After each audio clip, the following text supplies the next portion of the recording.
안녕하세요. 이혜란입니다. 저희들이 어제부터 시작했지요. 자유시민 초대석 나도 좀 말합시다 시간입니다. 예, 우리나라에 유명하신 분들 많습니다. 말씀 잘하신 분들도 많습니다. 또 해야 할 말이 너무도 많은 사람들도 많습니다. 그런데 저희 이혜란 TV에서는 이 유명하지는 않지만 정말 대한민국의 군간을 지켜가고 계시는 대한민국의 자유애국 시민들을 모셔서 정말 그분들의 살아가는 이야기를 듣고자 이 코너를 마련했습니다. 오늘도 남양주에 거주하시는 주부신데요. 이름이 좀 특이하시네요. 최유록 선생님 나오셨습니다. 안녕하세요. 안녕하세요. 네. 예. 남양주 사신다고요? 네. 다산 신도시 지금 거기 다산 정약용 다산 정약용 잖아요. 네. 그 길을 이어받아서인지 남양주에 애국자님들이 많으세요. 아, 그래요? 예. 맞아요. 제가 남양주 시하고 뭐 조금 일을 한 적이 있는데 거기는 다산 정약용 이걸 상당히 많이 강조하더군요. 목민심서. 네네. 그래서 그랬는데 남양주에 사신다. 원래부터 남양주에 아니요, 사신 거예요? 원래는 서울에 살았는데 이제 사실은 이제 한참 아파트 노무현 시대 때 노무현 시대 때 아파트 막 좀 사고 팔고 조금만 샀다가 팔면은 막 금방 뻥튀기 할 때 남양주를 왔다가 아파트가 너무 마음에 들어서 잠깐 사서 팔았다 했는데 주저앉았어요. 지금까지 살고 있는 거예요. 사실 대한민국의 부동산을 지금 계속 더불어민주당 추미애 문재인 계속 부동산 가격이 뛴다고 막 난리를 치지만 대한민국의 부동산 가격을 가장 많이 뻥튀기 시킨 정권은 노무현이잖아요. 네, 맞아요. 그때 문재인이가 그때 비서실장 많이 올렸는데도 많이 또 서민들이 당한 때가 또 노무현 때였어요. 그렇죠. 그러니까 노무현 대통령이 서민 대통령이라 하면서 아파트 잡고 뭐 잡고 한다고 그랬는데 모든 물가와 아파트가 가장 오른 때가 노무현 때였어요. 근데 그 아파트가 그때 가장 올랐고 폭락이 그 뒤로 그냥 탁 해버려갖고 오히려 지금이 정상화라고 할 수가 있는데 떨어졌으니까 서민들한테는. 그런데 그때 대출 끼고 산 사람들이 그때 이제 팔고 나오지 못한 사람들은 굉장히 좀 힘들어하죠. 대표적이군요. 저도 조금 손해를 봤습니다. 그랬군요. 사실은 그동안 쭉 보면 서민 대통령이라고 하는 사람들이 서민들에게 가장 큰 피해를 주는 사례가 많았어요. 저는 이제 북한에 살다가 한국에 와서 이렇게 보니까 사실은 일해서 돈 번 사람보다는 거의 다 부동산 투자를 해서 돈 벌잖아요. 그리고 서민들이야말로 부동산 투자를 좀 해야 돈을 벌 수가 있어요. 아니 하루에 24시간 나가 일한다고 되겠습니까? 왜냐면 월급쟁이는 이제 이렇게 제가 그때가 언제였냐면 남편이 곧 있으면은 몇 년 있으면 퇴직할 때다 그 시기였어요. 그랬구나. 근데 제가 자녀가 셋이다 보니까 제가 또 결혼을 늦게 하고 늦둥이를 37에 나서 한참 막 대학교 5를 큰애가 고3 중학교, 초등학교 그랬어요. 제가 아이를 띄엄띄엄 나서. 근데 어느 날 잠이 안 오더라고. 남편이 곧 그만둘 텐데 모아놓은 돈은 없고. 또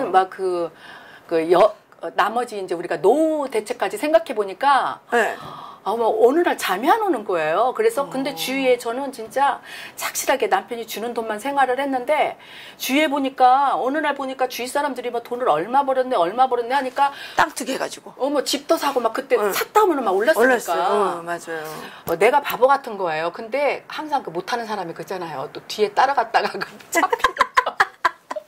그랬구나. 네, 그렇게 됐어요. 그래서 노무현 그때 서민 대통령이라 그러는데 지금도 문재인은 사람 중심이라고 하지만 다 그게 지금 지금 문재인 사람 중심 서민 대책 하지만 지금 가장 힘들잖아요. 그러니까 촛불 중심이잖아요. 노무현 때도 그렇고. 근데 저는 이제 한국에 와서 제가 한국에 왔을 때가 IMF 때였거든요. 집값이 막 폭락한다 그래가지고 우리 친척이 압구정동 살았어요. 근데 건물 하나 갖고 있어서 엄청 부자인 줄 알았는데 어느 날 가봤더니 불도 못 떼고 사는 거예요. 그래서 저는 한국에는 부동산 같은 거 삶아서면 안 되는 거 이렇게 막 걱정을 했는데 보니까 그게 아니더라고요. 그런데 노무현 대통령이 정말 나빴던 거는 이 서민들의 꿈이라는 건 월급을 조금 전략을 해가지고 요만한 거 조금 사서 조금 키우고 또 조금 사서 조금 키우고 이렇게 해서 이제 나중에 자녀 집이라도 하나 장만해주고 이렇게 해야 되는데 그럼요. 그거를 깨버렸어요. 네, 이분이 네. 아주 깨버렸어요. 이거 막 부동산 그걸 가지고 계속 소란을 일으켜가지고 올라갔다 내려갔다 널뛰기 하게 하면서 자기들은 정보를 다 가지고 그럼요. 자기들끼리만 돈 벌어먹고 백성들은 다 돈, 서민들은 다 돈 땡기게 하고 정말 나쁜 대통령이었어요. 사실 지금 돌이켜보면은 착실하게 그냥 월급 내 수준에서 생활하고 남은 거 저축하고 그랬으면은 그렇죠. 오히려 그게 나을 뻔했는데 그렇죠. 괜히 그때 노무현 때 막 집값이 오르는 바람에 막 편승하는 그런 게 있었어요. 그래서 하우스 푸어라는 말이 나왔잖아요. 하우스 푸어. 그럼 뭐예요? 집은 이제 엄청 비싼 거 살았는데 돈을 다 거기로 빨리고 나면 정말 밥도 못 해먹는. 맞아요. 아, 그때 직접 몸으로 겪으셨군요. 아이고야. 그래서 이 경제가 생활에서 나온다니까요. 그래서 생활 경제라고 그러죠. 경제를 물어보려면 주부들한테 물어봐야 되는 겁니다. 주부들한테. 오늘 잘 나오셨습니다. 지금은 어때요? 지금은 그래서 제가 그때 큰 경험을 했기 때문에 이제 모든 거 내려놓고 욕심 없이 삽니다. 그러니까 오히려 마음이 편해요. 자녀들은 다 컸겠네요, 이제. 이제 다 자기 생활하고. 자기 생활하고. 그러면 요즘은 어려움이 없으십니까? 그냥 남편이 주는 돈으로 욕심 없이 옛날에는 불평을 많이 했지만 태극기 집회 나가는 것만으로도 같은 우파를 밀어주고 그래요? 아침에 일찍 나왔다가 저녁에 가도 뭐라고 안 하고 그런 걸로 감사하면서 그냥 또 옛날보다 그렇게 또 친구들 안 만나고 막 돈 쓰고 막 이렇게 뭐 먹으러 안 다니니까. 그래요? 옛날에 친구 많이 만났어요? 그럼요. 그러니까 돈은 그때보다는 수입도 적고 쓰는 게 적어도 그때보다는 또 힘들지 않게 살아가더라고요. 그래요? 옛날에는 일주일에 친구를 몇 번이나 만났습니까? 만났죠. 맨날 전화 오면은 이게 집에서 가만히 있으면은 차라리 내 생활도 갖고 그러는데 좀 한가하면은 지금 전화해가지고 이제 가까운 동네 친구라도 만나서 뭐 해? 그러면은 커피 마시기 좀 나올까? 그래서 수다 떨고 그런 게 많았죠. 그러니까 제가 한국에 와서 회사 다니면서 보니까 아저씨들은 그 회사 다니면서 점심을 어떻게 하면 더 싼 걸 먹을까. 제가 그때 회사 다닐 때는 된장찌개가 3,500원, 4,000원이었어요. 근데 좀 더 싼 된장찌개를 먹기 위해서 막 헤매는 거예요. 근데 보니까 아줌마들은 막 비싼 거를 막 서슴없이 막 드시는데 나는 그때 아들 엄마로서 정말 남자들이 불쌍하게 느껴졌어요. 저희도 좀 양심을. 이렇게 보면 맨 주부들이에요, 점심 때. 그렇죠. 지금도 그래요. 지금도 그래요? 지금도 그래요? 지금도 이제 저는 이제 어쩌다 이제 지나가면서 보면은 커피숍이고 어디고 그 애기 엄마들도 유모차 끌고 커피숍에 이제 애들 유치원 보내고 커피숍에 앉아서 다 이렇게 수다 떨고 근데 그것은 이게 이제 직장인 아닌 엄마들은 그러는데 옛날에 저는 또 그렇게 저 때는 또 그런 생활이 아니었어요. 그래? 그때는 이런 커피숍 그런 문화가 아니었거든요. 그건 아니었는데 지금 그 맘들 보면 맘 카페도 있고 막 그러잖아요. 굉장히 활발히 하는데 그분들 거의 그 애들 유치원 올 때까지 생활하고 하는 게 계속 나가 놀아요? 근데 남자만 불쌍한 거예요. 난 아들 낳은 게 너무 후회돼요. 저도 아들 둘이지만 좀 걱정스러워요. 그러니까요. 걱정이에요. 어떻게 우리 아들 저렇게 여자 한데 막 쪼이고 깎이고 막 몰리고 막 돈만 버는 기계처럼 살아야 될 거 생각하니까 엄마로서 참 이 여성 상위 시대가 너무 안타까운 것 같아요. 우리나라가 진짜 옛날 말이지 지금은 여성들이 더 기가 세요. 그래요? 제가 옛날에 중학교 때 학교 시험 감독으로 가봤는데 남자애들이 여자애들이 막 이렇게 하면서 때리고 남자애들은 오히려 맞더라고요. 글쎄 요즘 남자들은 맞는데요. 그래서 참 그걸 보면서 저도 딸도 있고 아들이 있지만 굉장히 저건 아니다. 그건 싶더라고. 근데 여자애가 남자애 때린 거는 문제가 안 되는데요. 남자애가 여자를 때리면 네. 문제돼요. 네. 아이가 불량 학생이 돼가지고 네. 그렇게 되더라고요. 이게 뭔가 좀 잘못된 것 같아요. 남자나 여자나 때리면 안 되는데. 그죠? 요즘 이제 애가 조금 낳다 보니까 외동딸도 있고 외아들 있고 그러다 보니까 그런 게 없어진 것 같아요. 아, 그렇군요. 예. 그 이자 말씀하시기를 태국이 집회 나가신다고 그러는데 언제부터 나가신 거예요? 제가 그때 토요일이었어요. 11월 초에. 토요일이었는데. 11월 초에. 네, 맞아요. 11월 5일쯤 될 거예요. 2016년 맞아요. 11월 초에 제가 이제 모임이 있었어요. 친구들. 그것도 성당, 제가 천주교 신자인데 이제 서울에 이제 살 때였어요, 제가. 아, 그때 서울에 사셨어요? 예. 그랬는데 아니네요. 네. 11월 12일 토요일에 그 태극기 집회를 11월 초에 맞아요. 예. 근데 이제 저는 이제 서울에서 이사 왔는데 예전에 살던 친구들을 모임이 있는데 갔는데 그때 막 박근혜 대통령 막 그게 터질 때였어요. 맞아요. 터져갖고 그때 터졌어요. 많았는데 10월 24일인가 네, 그때 JTBC 태블릿빛인지 뭔지 막 나왔잖아요. 예. 근데 얘기하다가 보니까 생전 성당 친구들 만나면은 신앙 얘기, 영적 얘기 그런 걸 하면서 이게 영적으로 맺어진 이 친구들하고 만나면 너무 좋았어요. 막 그때는 같은 신앙심으로 같은 그런 얘기를 나눈다는 게 너무 좋았는데 그때는 시국이 이제 시끄럽다 보니까 박근혜 대통령 그때라 그 얘기를 나왔는데 어떻게 이제 이석기 얘기가 나오고 뭐 전교조 얘기가 나오고 막 그랬는데 이석기가 양심수라는 거예요. 맞아요. 거기다 사서 붙였어요. 그렇게. 양심수라고 걔네들이 근데 제가 고향이 전라북도 전주예요. 아, 전주세요? 예. 전주인데 한 친구는 전라북도 군산 친구고 한 친구는 경상도 대구 친구예요. 근데 전부 다 저하고 생각이 틀린 거예요. 둘 다 어머 이석기 양심수잖아. 뭐라 그래요? 저는 이석기는 당연히 그 뉴스에도 나왔지만 우리나라를 전복시키려는 그걸로 갇힌 사람이잖아요. 그렇죠. 근데 양심수라고 하는 것도 놀랍거니와 전교조에 대해서도 저와 완전히 생각이 다르고 그리고 옛날 그 카톨릭 농민회 카톨릭 농민회. 카톨릭 제가 천주교니까 카톨릭 농민회는 저 어려서부터 있었어요. 있었지만 저도 그게 이제 거기를 진실을 알기 전까지는 카톨릭 농민회가 굉장히 좋은 건 줄 알고 있지만 완전히 이게 좌파 쪽으로 지금 됐잖아요. 저하고 생각이 다 다르는데 나중에는 박근혜 대통령 대통령의 그거에 대해서도 생각이 다르지만 이석기가 양심수라는 데 대해서 제가 그 친구들하고 처음으로 거기서 다투다가 일어났어요. 제가 내 눈으로 직접 광화문을 가보겠다. 그러셨구나. 토요일이라. 그래서 광화문을 딱 와서 촛불 광화문을 갔는데 그때 막 세종회관 계단에 막 학생들이 쭉 앉아있고 바닥도 쭉 학생들이 막 그렇게 많아요. 그리고 막 마이크로 젊은 여자가 막 선동을 하는 목소리가 음량이 막 얼마나 귀가 막 쩡쩡 제가요 소름이 이렇게 돋고 무서웠어요. 거기를 빠져나오고. 근데 같은 신앙을 가지셨는데 신앙 공동체로서 엄청 친했는데 속은 달랐군요. 그래서 거기 갔다가 제가 대한문을 왔는데 제가 그 뒤로 그 친구들하고 모임을 한 번 안 했어요. 그럼 친구들하고 갈라진 거예요? 갈라지진 않았는데 연락이 안 돼요. 왜냐면 어떻게 되냐면 내가 눈으로 확인하리라 그러고 왔는데 완전히 제 생각이 옳은 거예요. 저기는 좌파야 완전히. 촛불 난동을 제가 봐왔기 때문에 저는 박근혜 대통령이 구속돼서 이렇게 오래 계시리라는 건 생각을 못하고 박근혜 대통령 누명이 벗어지면은 내가 옳다는 것을 보여주리라. 그리고 내가 너희들 찾아가서 내가 옳았지 그러면서 큰 소리를 치리라. 그러면서 만나리라 했는데 점점 상황이 악화되니까 제가 막 너무 속상하고 그래서 그 친구들을 만날 그런 기분이 안 되는 거예요. 그럼 지금 그 친구들 못 만나고 있네요. 며칠 전에 처음으로 톡으로 잘 있지? 그러고 이제.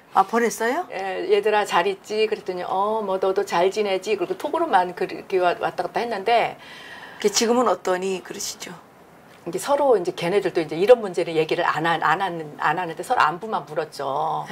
그리고 제가 이제 카톡에다가 막 그런 것을 많이 막 심었거든요. 막 카카오 스토리에다가 이제 친구들 누구라도 들어오면은 내 카카오 스토리 궁금해서 보면은 보라고 그 좌파 막 그런 교육 같은 교육이나 주사파 사상이나 뭐 이성만 박사 그런 거나 그런 내용을 태극기 집회가 있는지도 몰라요, 얘들이. 몰라요? 지금도. 아직도 몰라요? 그래서 세상에. 내 동창 모임도 있는데 한 번도 동창 모임까지 그 동창은 고등학교 동창 모이기 때문에 이가 시내야 저가 시내야 뭐 막 그러면서 이제 만나잖아요. 막 싸울 때도 있어요. 근데 한 애가 숙대 나온 애가 있는데 완전히 이게 전교조 이제 남편도 교사 출신이고 이제 그러지만 완전히 저하고 사상이 다 만나면 걔하고 막 설전을 해요.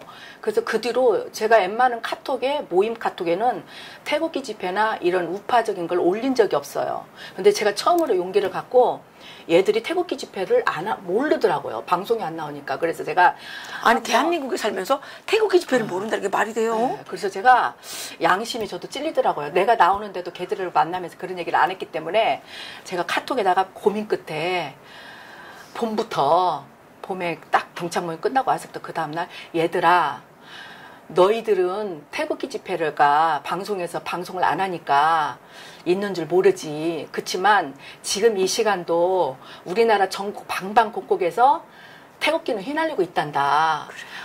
그러면서 지금도 서울에서는 토요일이면은 항상 많은 사람이 태극기를 들고 사람들이 외치고 있고 서울 어디서 곳곳에서 다 하고 있고 또 3.1절이나 그런 큰 때는 저기 숭례문까지도 꽉 찬다. 그러면서 제가 막 함성 지르면서 그 동영상을 제가 올렸어요. 그리고 태극기 휘날리며 그 태극기 어린애가 휘날리면서 막 영상 나오는 거 보면서 저는 막 눈물이 나요. 그래서 제가 그걸 올렸어요. 올리고 그걸 시작으로 해서 이제 이 정부에 대한 너무 막 우리 시각이 아니라 걔네들이 이해할 만한 것만 이제 골라서 올렸어요. 그랬더니 걔들이 어느 날 그러더라고. 이제 모임 나르면서 걔가 나하고 싸운 애가 경애는 지금 애국자라 지금도 열심히 애국 운동하고 누구는 지금 여행 중이고 그러면서 저는 이제 애국 운동 한다는 걸로 이제 애들이 알고 조금씩 이제 저를 이해하더라고요. 지금 이해하고 있어요? 네, 조금씩. 제가 이제 태극기 집에 나간다. 너희들은 모르지만 지금도 우리나라 곳곳에서 태극기는 이렇게 휘날리고 있단다. 그러면서 제가 그걸 올렸거든요. 눈물 나네요. 저는 걔한테 하면서 그거 저는 그것만 보면 저녁에 그 노래 들으면서 우리가 탄핵 때부터 그거 영상이 싹 가는 거 보면 진짜 눈물 나요. 그 현장에 다 있었잖아요, 우리가. 저 현장에 저기는 내가 어디 있었는데 박근혜 대통령이 헌재에서 그때 탄핵 당한 날은 내가 헌재 제일 앞에 서서 헌재 앞에까지 내가 밀려서 죽을 고비를 넘기면서 갔는데 그날 거기 계셨어요? 예, 죽은 형장도 보고 진짜 옆에서 어떤 저랑 같이 떠밀리가 가던 분이 쓰러져가지고 경찰이 막 사람 죽는다 해서 막 그분 데리고 가는 것도 보고 집에 오니까 몸무게가 3kg가 빠졌더라고요, 그날. 하루에? 네. 그날 얼마나 힘들었으면. 그 사이에서 밀리면서. 아니, 근데 오늘 이 얘기를 들어보니까 한 번 나오셔는 안 되겠네요. 몇 번 나오셔야 되겠어요. 저만 그러겠어요. 애국자님들이 다. 스토리가 너무 많네요. 그러니까, 많은 분들이 정말 아무 생각 없이 살다가 박근혜 대통령 탄핵당하면서 막 내가 누구냐에 대해서 관심을 가지게 됐다는 얘기를 많이 하세요. 그럼 원래부터 이렇게 정치에 관심이 많으신 거예요? 아니죠. 진짜 저는 전라도 전주 출신이고 처음에 남양주로 이사 왔는데 옆에 갔더니 친학인인데 대구 출신, 서울 토박이 막 그러는 거예요. 지금도 그 사람들은 굉장히 돈독해요. 근데 어쩌다 얘기를 나왔는데 김대중 얘기를 막 나쁘게 얘기하는 거예요. 그래서 김대중 그 선생을 왜 그렇게 나쁘게 얘기하냐. 그러니까 벌써 그게 우리 애가 고등학교 때 이사 왔으니까 20살이고 한 15년 전, 16년 전에도 저는 몰랐어요. 근데 그때가 이제 뭐 노무현 시대 때인가 그랬을 거예요. 그랬더니 얘들이 김대중 선생? 그러는 거예요. 그래. 그랬더니 전라도 뭐 김대중 뭐 빨갱이 하면서 막 김대중이가 왜 빨갱이냐. 막 싸우셨겠군요, 그때. 싸우지는 않고 이제 제가 설득을 했죠. 너희들은 전라도를 이해해야 된다.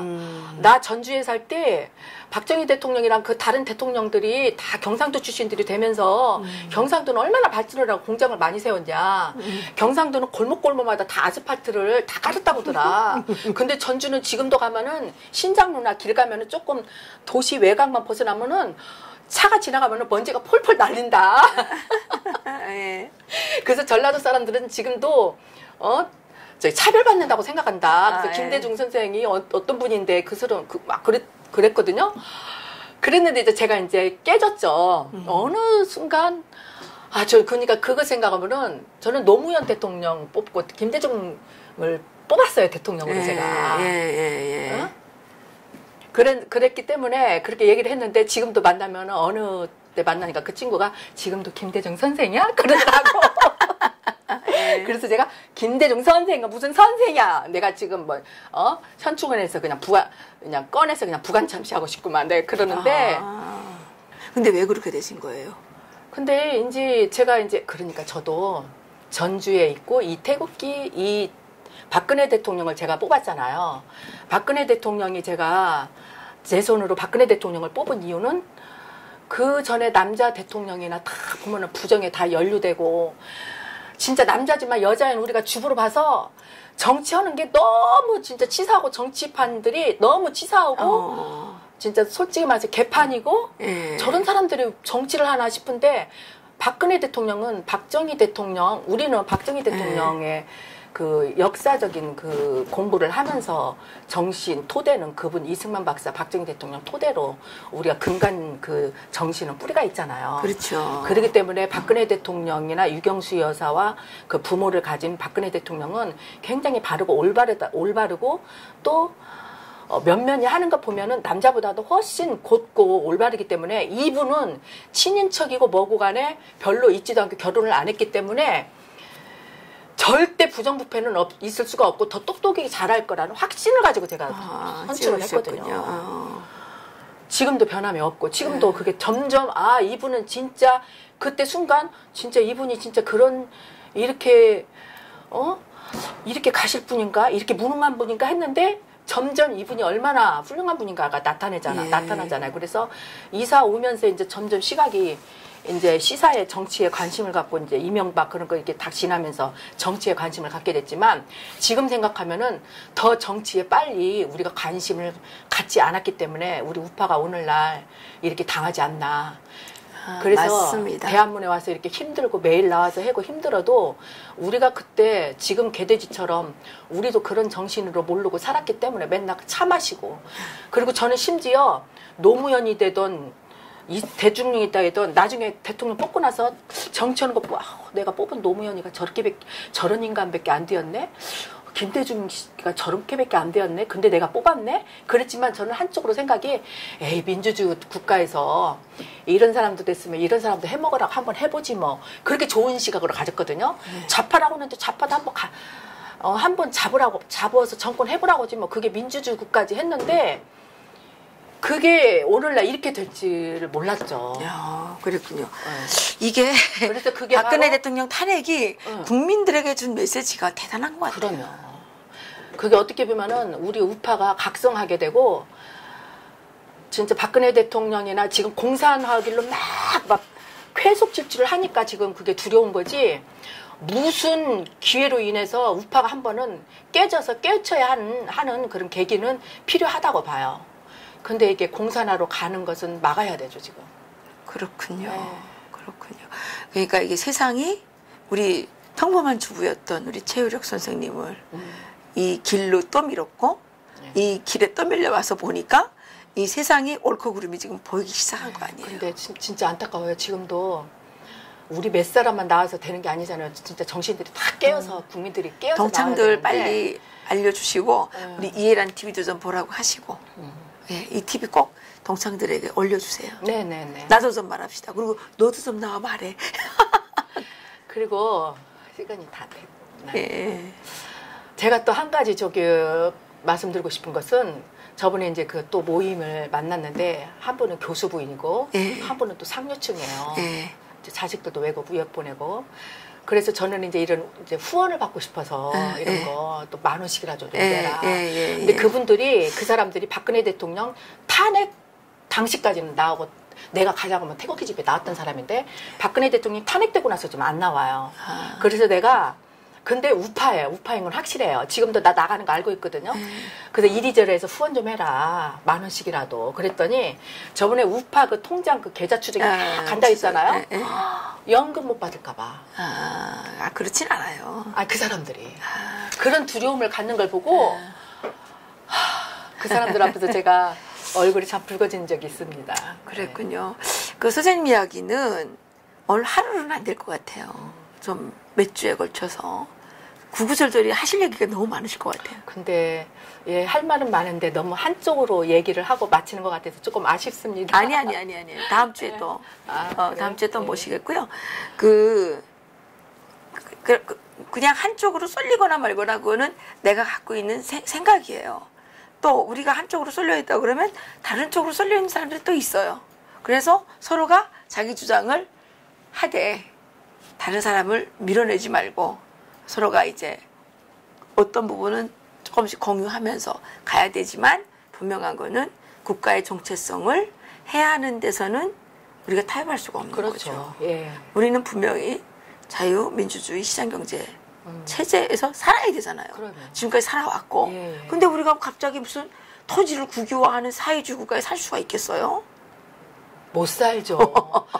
아마 지금 가만히 그냥 넋놓고 있는 사람들이 더 못 산다고 할 거예요, 지금. 그렇죠. 저희들은 좀 마음의 준비를 겪으면서 지금 하고 있잖아요. 근데 대단하세요. 오늘 얘기 들어보니까 와, 아니에요. 보통 연기가 아니시고 청명하세요. 애국 집회 나오는 분들이 다 강인하시고 존경할 만한 분들이 너무 많아서 예. 상당히 청명하세요. 그래서요. 깨달음들 많으시고. 예. 그래서 제가 다음 시간에 또 모시겠고요. 그 주변 분들도 많이 데리고 오세요. 그러면 예. 그래서 우리가 이제 필요하다면 매일이라도 하고 싶어요. 이 자유시민 초대석 나도 좀 말합시다. 어때요? 제목 괜찮아요? 제목은 괜찮은데요. 처음에는 떨렸는데 네. 시간이 가니까 할 말이 너무 많은데 빨리 가는 것 같아. 그렇죠. 원래 그런 거예요. 제가 네, 다음 시간에 꼭 다시 모시겠습니다. 오늘 이 김대중 대통령도 아니야 진짜. 예, 지금 깨닫게 된 거, 그까지 말씀을 나눴습니다. 예, 그죠? 네네. 예, 그래서 다음 시간에 이 태극기 집회 나오면서 겪었던 지난번에 탄핵 때 거기까지 갔다 그러는데 그날 사실은 처참한 거였거든요. 그 내용을 구체적으로 좀 들려주세요. 거기 가보지 않은 사람들은 모르잖아요. 진짜 배낭을 안 맸으면 죽었을 거야. 앞뒤에서 압사됐을 거야. 그러니까 배낭이 소중한 그날 몇 시부터 나오셨어요? 거기서 그거 모여서 다 했잖아요. 그러니까 저도 아침에 6시 몇 분부터 갔거든요. 그러니까 전철 그 통로 옆에 일부러 무대 옆에 있었죠. 예, 그날 이야기를 다음 시간에 좀 듣도록 하겠습니다. 예. 아유, 참 답답합니다.